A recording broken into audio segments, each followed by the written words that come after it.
on 105.9 FM and streaming worldwide on the WMAL app. O'Connor and Company. And it's 7:06. It's O'Connor and Company. Thanks for tuning in here on a busy Wednesday morning as we continue our coverage of the Democratic National Convention in a way you would expect the coverage to be provided, with highlights, with analysis, and maybe some criticisms that you won't see on your mainstream legacy outlets. Coming up at 7:35, Chuck Thies, political analyst here in the district, talk about the Trayon White scandal. 8:05, Matt Schlapp of CPAC. I'm Larry O'Connor with Patrice Onwuka. Good morning, Patrice. Good morning, Larry. So the DNC went off a little smoother, a little more timely. It's amazing how just overnight they were able to make things run a lot smoother so that their keynote speaker was not on at 11:30 at night, like they did to Joe Biden. I saw the campaign comms director. He was getting grilled on CNN about how long it took, and he's like, "Oh, well, we cut things out." And the host kept saying, "No, it was really late." So he took a clue. Last night, either that or it was by design because they didn't want the American people to see Joe Biden in the middle of prime time. They wanted him to eulogize his own political career all by himself at midnight when no one was watching. The Obamas showed up last night. Last night was all about the Obamas making their case. And Michelle Obama, I want you to listen to what she had to say here and reflect on the fact that 8 years ago, it was the Hillary Clinton Democrats who were running for election. And 4 years ago, it was Joe Biden. But according to Michelle, finally, after a long, long time, finally, we've got hope again. Something wonderfully magical is in the air, isn't it? Yeah.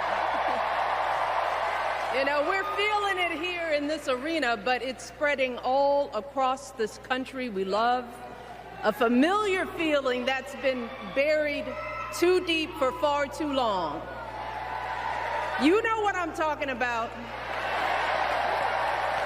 It's the contagious power of hope. So you're Hillary Clinton and you're watching this. Like, what do you mean it's been buried far too long? I was the nominee 8 years ago. What are you talking about? Yeah, you know what? Actually, I find that it's insulting that the true hope of the world has been co-opted by the Obamas. Yeah. Jesus is the hope of the world for most people, and frankly for everybody. But the Obamas are the ones who are now saying, no, we bring the hope, and if we are not around and in power, there is no hope. That includes over the past 3.5 years. Well said. Guys, if you are counting on a politician to renew your hope in our country or in the world or in your lives, you are going to end with a very, very sad finish to your life. You don't find hope in government. America, hope is making a comeback. She also had this to say. Until recently, I have mourned the dimming of that hope. And maybe you've experienced the same feelings, that deep pit in my stomach, a palpable sense of dread about the future. But then we stuck a knife in Joe Biden's back, and now that sense of dread is alleviated. We feel hope again. That's really what they're saying here. Yeah. I mean, it's the Obamas telling the Democratic Party, we are the ones in charge. Don't listen to anybody else, and we are going to decide who gets to be at the top of the ticket and what happens when and where. And then Michelle Obama, as is her sort of default position, she and her husband, they demonized their political opponent, and by extension you for supporting that political opponent, Donald Trump, demonized him as racist, and even more cleverly, and they do this all the time, framed any opposition to them or to their policies and to what they've done to our country, framed all of it within the confines of racial politics. You see, Donald Trump didn't oppose the Obamas, and Republicans who vote for Donald Trump don't oppose the Obamas because their policies are wrong, because they're destructive, because it's antithetical to the founding of our nation. No. You only oppose them because they're black and you're racist. My husband and I sadly know a little something about this. For years, Donald Trump did everything in his power to try to make people fear us. See, his limited, narrow view of the world made him feel threatened by the existence of two hardworking, highly educated, successful people who happen to be black. Even though, of course, Donald Trump has surrounded himself with African Americans in every one of his business dealings for his entire career, and no one ever suggested that he was racist at any point in his entire career until the moment he declared himself a Republican candidate for president. Yeah, I'm pretty sure Dr. Ben Carson is one of the smartest people around. Surgeon, neurosurgeon, is that correct? Yes, pediatric neurosurgeon. Pediatric, not just operating on brains, operating on the brains of babies, of infants. Separating conjoined twins. But in any case, that's all the fallback is. If you don't like me, it's because I'm black. They couldn't say that, though, about a black person like me, telling them, no, your policies are ridiculous and they're devastating to the country. They couldn't have they couldn't come back with that response. Yeah. There's a little bit more from Michelle Obama. This has gotten a lot of attention as she was talking about her parents. And as you hear this, bear in mind that Michelle Obama and her husband Barack Obama are basically billionaires at this point, even though when they entered the White House 16 years ago, Michelle Obama bragged about the fact that she still had student loan debt. So very quickly, in just 16 years, they have been able to turn a government job into mountains of wealth, including 3 mansions and unlimited income. If they want to pick up somebody for a new business venture, if they want to pick up the phone and say, hey, we got a new idea, can you get us $100 million in investment capital? Boom, they've got it. But at the same time, she tried to divide us when it wasn't working on race. She tries to divide us on income and class. My mom, in her steady, quiet way, lived out that striving sense of hope every single day of her life. She believed that all children, all people have value, that anyone can succeed if given the opportunity.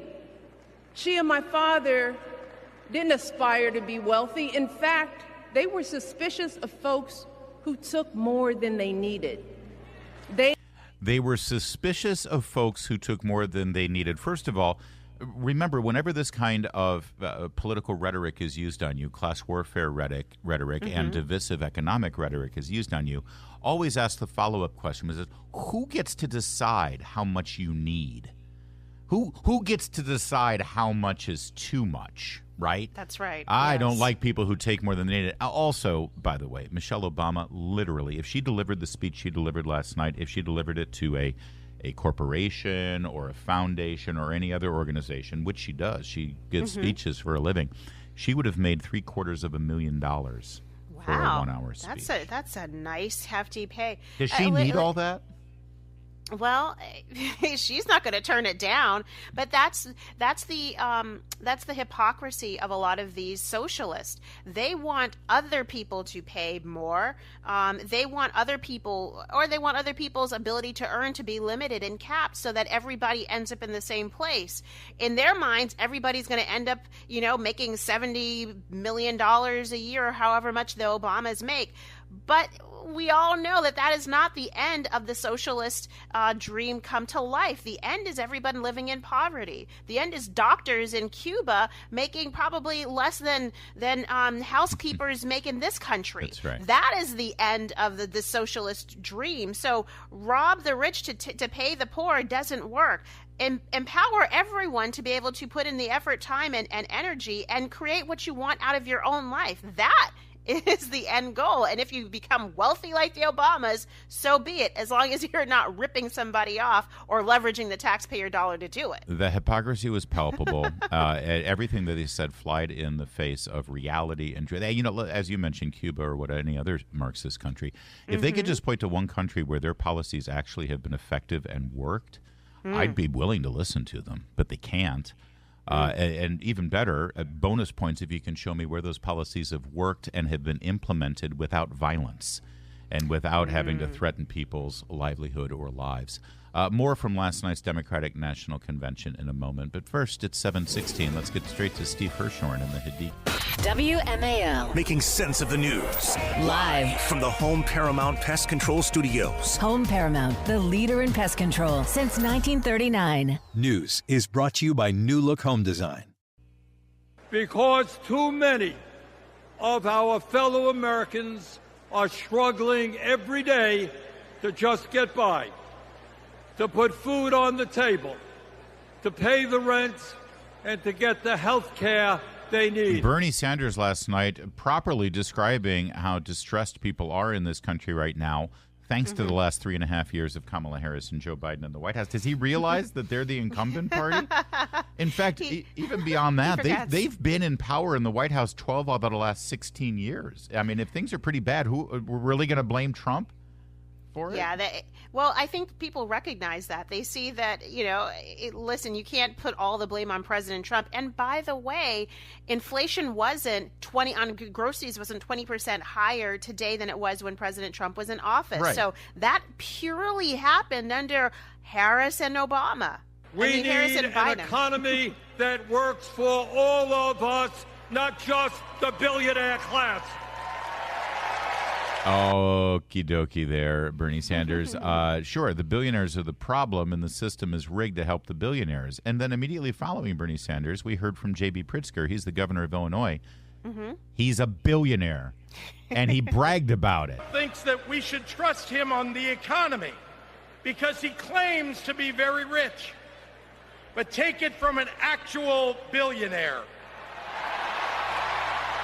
Look at it. They're cheering the billionaire. They're cheering him. That should be fact-checked. President Trump is a billionaire. Well, Kamala Harris's husband, Doug Emhoff, also went up on the stage. He explained his life story, that he was married, he had 2 children, then it ended in divorce. He left out the fact that he had a secret affair with the children's babysitter and then paid her hush money. Why isn't the media talking about the hush money he paid to the babysitter he got pregnant? That's weird. Anyway, the only real takeaway from Doug Emhoff's speech was this moment. Well, you know that laugh. I love that laugh. I mean, there's something wrong with this guy. You ever hear a pastor talk about his wife and say, "Oh, my wife is so great, and she does this little thing"? That's them. It's the one thing that gets under his skin. That's what Doug is talking. Nobody loves that laugh. He has to. That's laugh. his wife. I love that laugh. Well, you know that laugh. There's no way. I'm sorry. He has to. It's his wife. He paid for that laugh when he married her.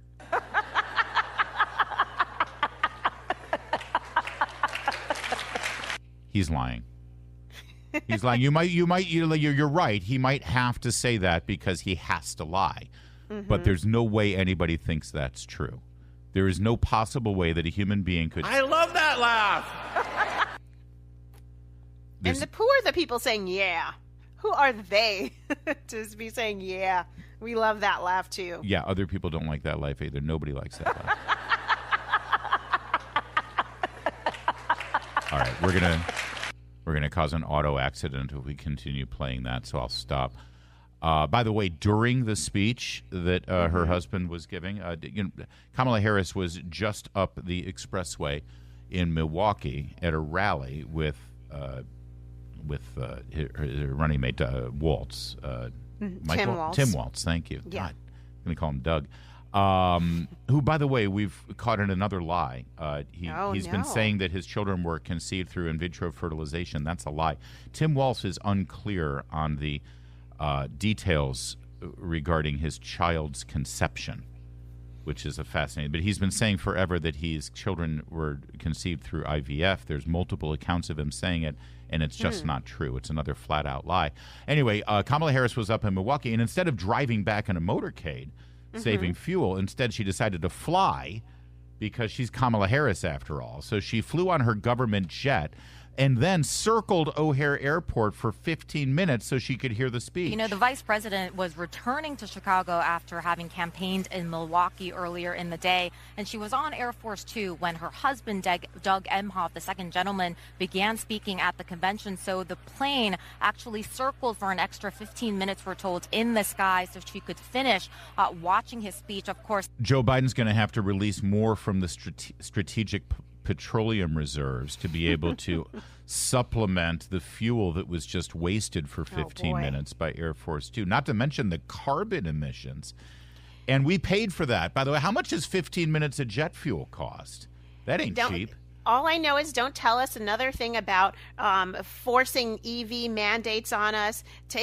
Don't tell us anything about ending fossil fuels. Don't tell us anything about ending oil exploration in this country. If you're going to go turn around and do that, they are just such hypocrites. The elitism, hypocrisy, and noblesse oblige from this ruling class is something to behold, and they get away with it, which is even more to behold.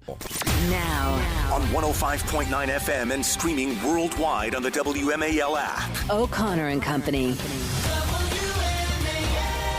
7:36. We hope you're having a great day on this Wednesday in the nation's capital. But even if you're not having a great day, it could be worse. You could be Ben Affleck.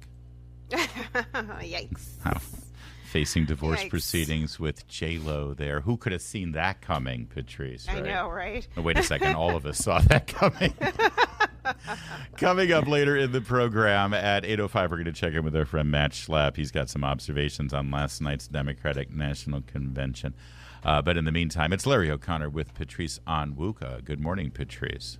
Good morning, Larry. Speaking of who could have seen that coming, I mean, let's not forget Trayon White. His main claim to fame as the representative of Ward 8 in the district council, his main claim to fame up until yesterday was this. DC keep talking about we're a resilient city, and that's a model based off the Rothschilds controlling the climate to create natural disasters they can pay for it and own the cities, man. Be careful. There you go. Trayon White telling us about how the Jews and the Rothschilds are controlling the weather so they can control cities. He kept getting reelected, of course, by his constituents, and now he has been arrested by the FBI on corruption and bribery charges. Chuck Thies covers politics in the district like no one else, and boy, you always have a very busy job ahead of you as you start talking about the travails of the members of your illustrious district council. Good morning, Chuck. Good morning, Larry. And there's really never a dull moment, but let's begin by actually thanking the Rothschilds, because it is a beautiful morning here in the district. That's right. They always get the blame when it's snowing, but why don't we thank them when we have a beautiful day? Absolutely. Listen, I've seen a lot of comparisons saying, hey, listen, he was Marion Barry's protege. Marion Barry got into some legal trouble. Leave Trayon alone, man. Is there any real comparison here with Marion Barry? Well, not really. I mean, the only comparison is that, and still, we're talking a massive chasm between the two.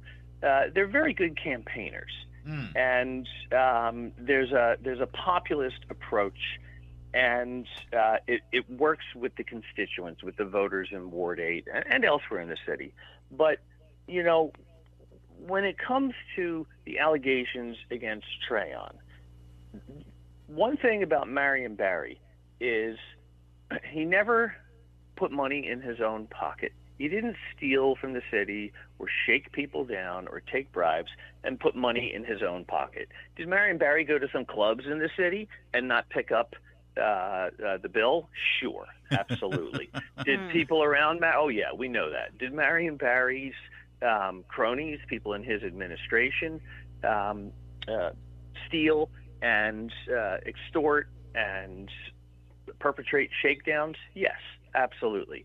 But Marion himself was honest in that way, where he wouldn't involve himself in public corruption.